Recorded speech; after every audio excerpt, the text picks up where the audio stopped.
This is VOA Africa.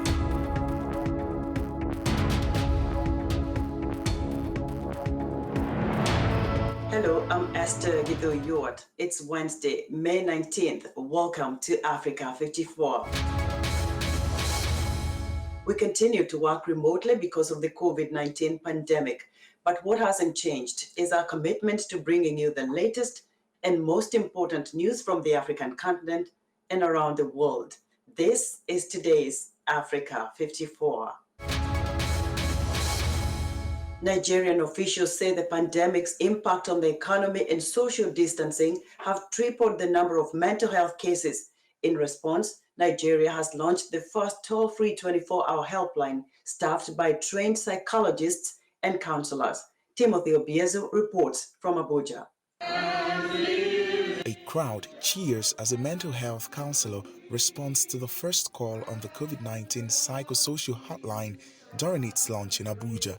It's Nigeria's first toll-free line focused on mental health issues and part of a joint effort between the government and a group of private counselors. The virus has done a lot of damage to societies across the world, economically, socially, politically, and health-wise. That's why counseling becomes a very, very important instrument to control and to manage the behavior of people who have been affected. Psychologist Aisha Abdullahi heads the team of counselors manning the helpline.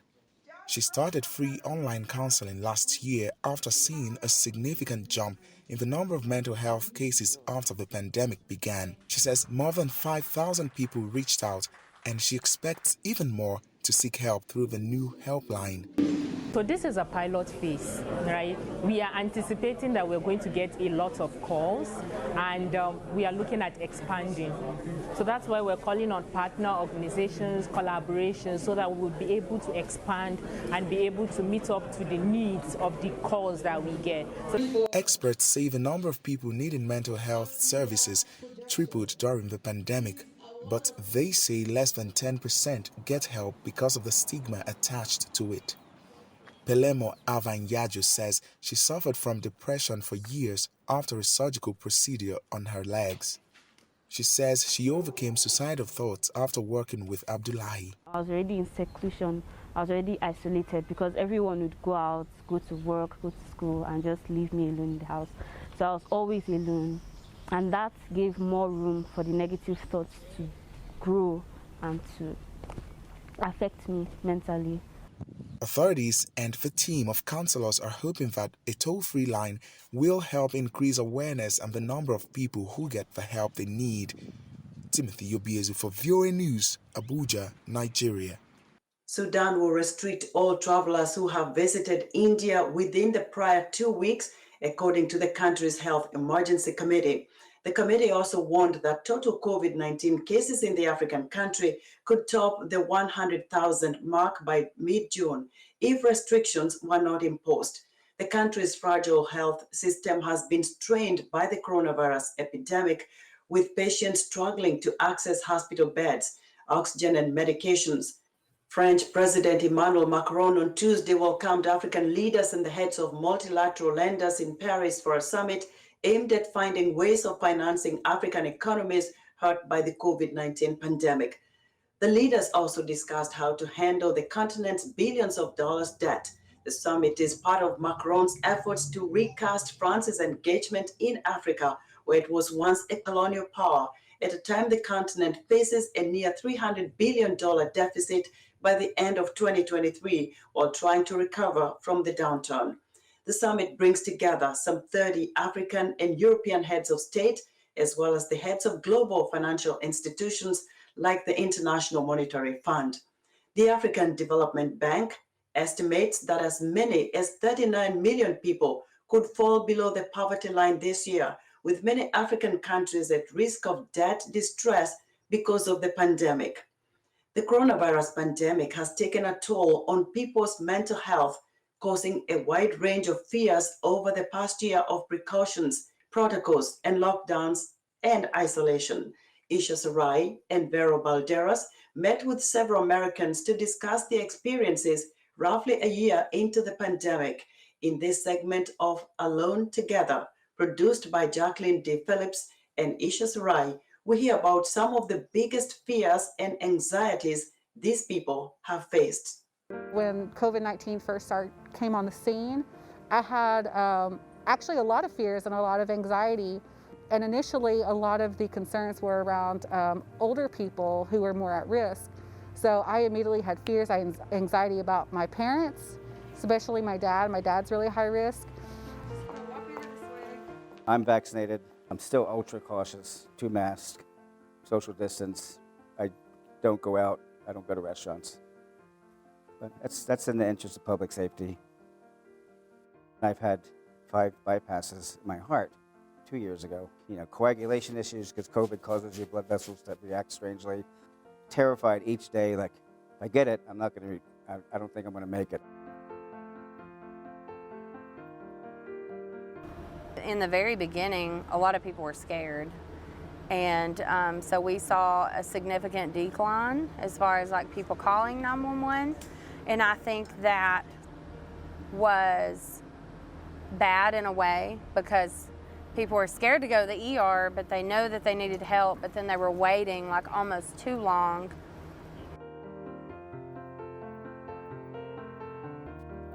I am in recovery for serious mental illness myself. I am more vulnerable to uncertainty and anxiety due to not knowing. I have been terrified of mutations. From the very beginning, when I heard of the option to, mass expose and achieve herd immunity that way, that caused me nightmares. The idea that this vaccine isn't going to be enough, that's what keeps me up at night.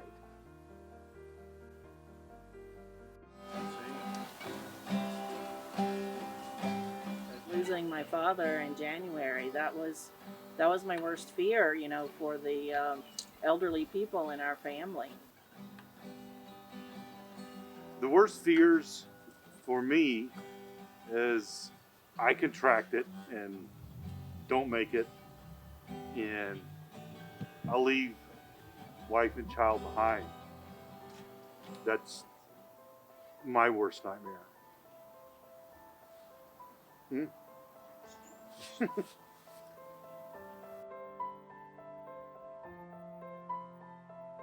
My husband is a teacher and was exposed by students who refused to wear masks, and the result was that he got sick.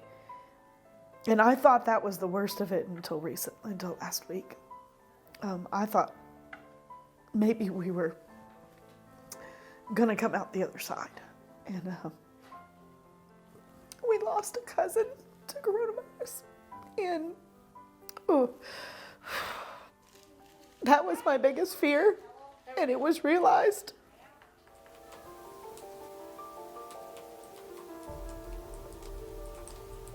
Emotions are a lot right now to deal with, because it's so hard to deal with this. We never would have thought this would ever happen before. We weren't prepared, and we didn't know how we were going to feel about it. And sometimes just like, I'm stuck. I have 10 assignments that are missing, and everything's due in 2 weeks, and I have no clue what to do. I'm stuck.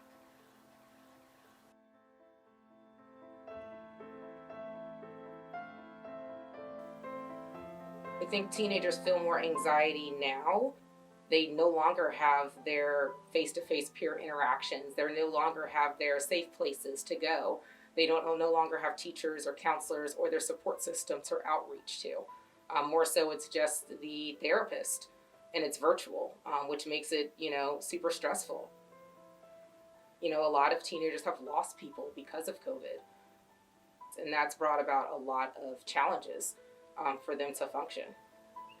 And everybody keeps calling it, the new normal, but the new normal is kind of, it's comforting for me because, I know what the expectations are, and I know, wear your mask and wash your hands, One of the things that decreases my anxiety is unplugging. I found that taking time off, not watching the news, multiple hours a day, doing things like listening to music or meditating, they help a lot more. Spain deployed troops to Ceuta on Tuesday to patrol the border with Morocco after around 8,000 migrants entered the enclave on Monday and Tuesday by swimming in or climbing over the fence. Many of the migrants are from sub-Saharan Africa and include 1,500 minors. Armored vehicles were guarding Ceuta's beach on Tuesday, and soldiers and police used batons to clear migrants from the beach and threw smoke bombs to discourage others from crossing. A Reuters report on the ground said the number of arrivals by sea had slowed and some migrants were voluntarily returning to Morocco. A few others could be seen being carried away by soldiers. Spain said approximately 4,000 migrants had already been sent back to Morocco under a readmission deal. Angola's Petro de Luanda and Mali's AS Police made their debuts in the Basketball Africa League, but it was Petro who came out on top with an 84-66 victory. In the tournament's closest game so far, Morocco's AS Saleh defeated Cameroon's Forces Armies at Police Basketball 87-84 victory. Jackson Bungani has the highlights. It all began with Petro de Luanda's Childe Dandawo making an assist to teammate Valdesio Joaquim, who hit a three-pointer. Childe Dandawo made another pass, but this time to John Pedro, who then got the ball to Gerson Goncalves, who got a nice shot in. AS Police player Ibrahima Thomas made a full-court pass to Jawachi Joseph Nziakor, who landed the ball into the basket. Ibrahima Thomas also completed a perfect pass to Mamadou Keita, who made a three-point shot. Petro de Luanda's Childe Dandawo passed right to Carlos Moraes, who was able to get the ball to Gaston Goncalves for a three-pointer. Goncalves stayed hot in the third quarter with another three. AS Police's Milo Marcel's Michel dribbled down the court to pass to Jawash Joseph Nziakor, who scored in the paint. With about 3 minutes to play left and up to 16, Petro de Luanda's Leonel Paulo went straight to the rim as the ball bounced off the glass for an easy 2 points. And Angola's Antoine Scott passed to John Pedro, who made an assist to Childe Dandawo as he got a clear shot for 3 points. John Pedro recorded 17 points, 17 rebounds and 4 rebounds for Pedro de Luanda, while Valdelicio Joaquim got 16 points and 5 rebounds in the defeat. Mamadou Keita tallied 19 points for AS Police, while Jawachi Joseph Nziakor added 16 points and 3 rebounds in the losing effort. It was Petro de Luanda all over AS Police in this one with 84-66. It was a close one for Game 6, but Morocco's AS Saleh defeated Cameroon's Forces Armées et Police Basketball in an 87-84 victory. AS Saleh took an early lead in their first match, but Cameroon's Forces Armées et Police Basketball pulled ahead on a shot by Amadou Abdoulaye Haruna. Cameroon's Marcus Wiley Thomas Jr. extended that lead with 4 minutes left in the first quarter. AS Saleh's Terrell de Von Stoglin soon answered with a three-pointer. Stoglin passed to Yassin El Mahasni, who found Zakaria El Masbahi for 3. Halfway through the second quarter, Morocco's Rashad Deans James stole the ball and scored. Forces Armées et Police stayed on top in the third with 3-point shots from Amadou Abdoulaye Haruna and Marcus Wiley Thomas Jr. AS Saleh's Rashad Dean James's pass to Jondre Leon Jefferson found him in the paint, scoring an easy 2. Leading by 1 with 5 minutes left in the game, Forces Armées et Police turned it over and Terrell de Von Stoglin capitalized on the mistake as AS Saleh closed it out 87-84. Terrell de Von Stoglin recorded 28 points and 2 assists for AS Saleh, while Rashad Dean James added 19 points, 6 rebounds and 5 assists in the victory. Marcus Wiley Thomas Jr. tallied 21 points and 7 rebounds for Forces Armées et Police Basketball in their loss. Stay with us for all the highlights throughout the tournament. Here on Africa 54, you can hear the games live on these local VOA FM stations or at voanews.com. We're excited to hear what you think about Africa 54. Join the discussion on Facebook Our address is Africa54. We're also streaming our broadcast live on Facebook. Please watch and share our show with your friends. Also, check out our headlines 24/7 on voaafrica.com. Still to come, a Ghanaian technopreneur helps youth and women overcome life's challenges using computer skills. We'll be right back. All this week on Africa 54, we are partnering with the BAL to bring you the best of African basketball.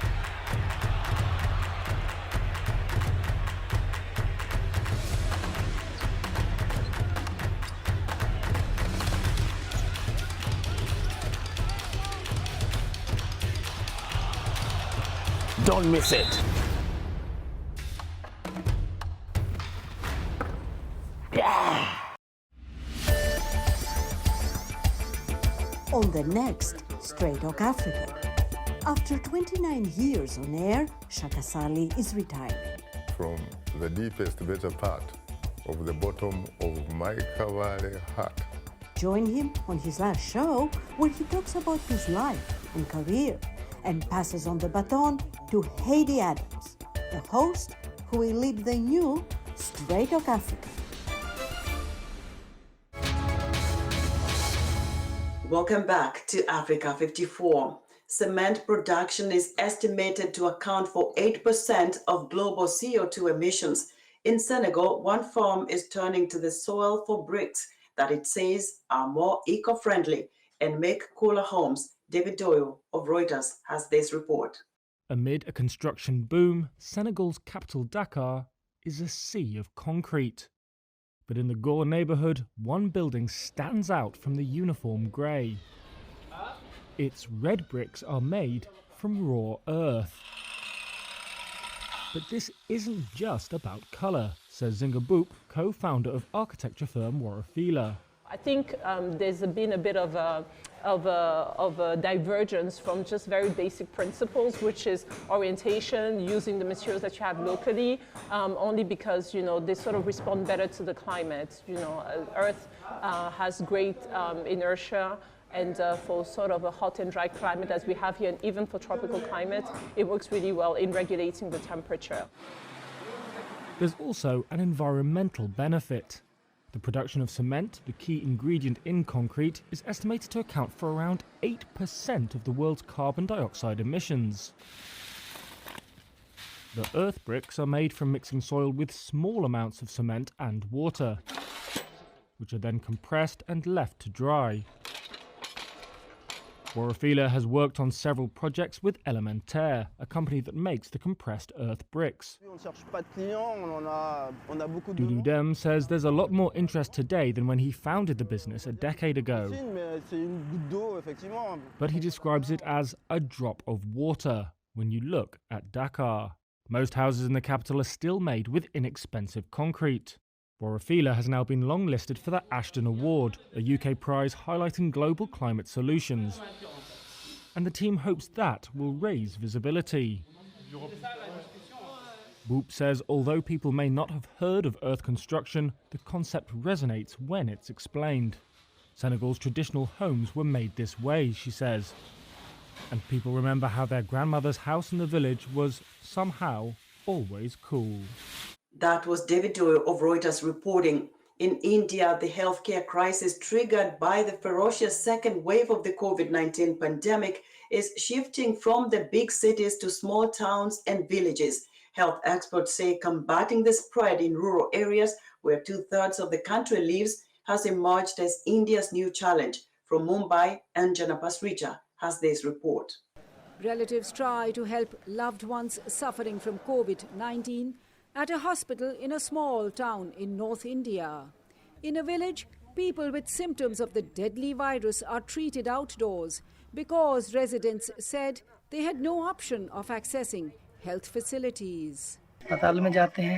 When people go to a hospital, they hear that there are no beds, there is no treatment available, and there are no doctors or healthcare workers.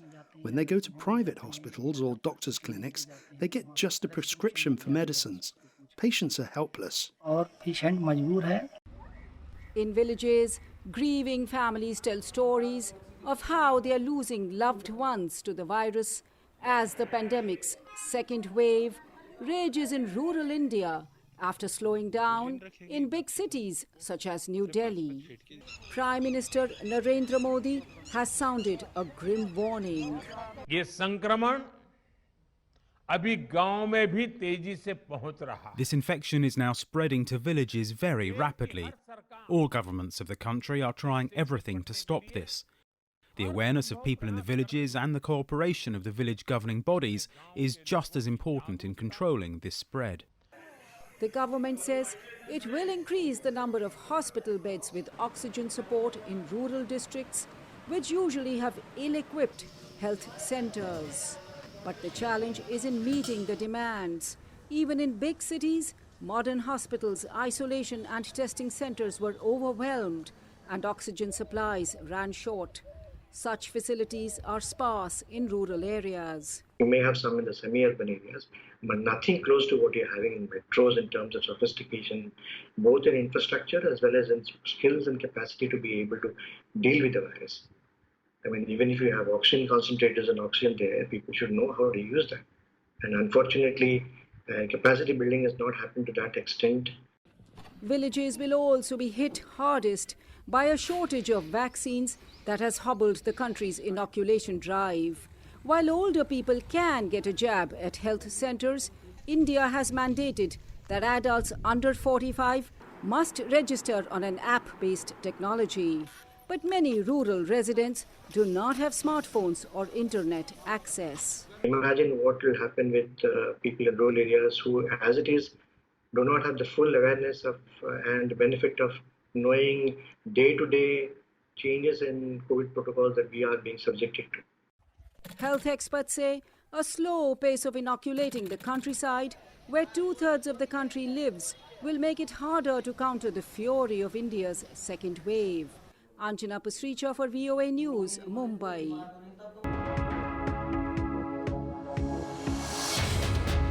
In our tech news, an award-winning Ghanaian technopreneur and software developer is trying to make her mark on the tech scene in the West African nation of Ghana. Her use of technology as a tool to teach and mentor young people and women with computer skills to overcome daily challenges is just remarkable.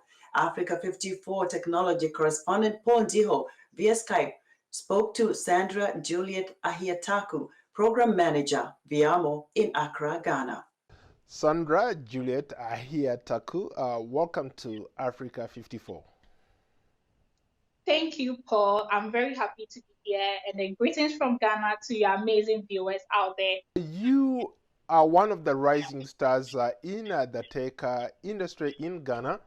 Tell me about yourself and what you do in Ghana. I have a background in computer science, and I also pursued project management along the line.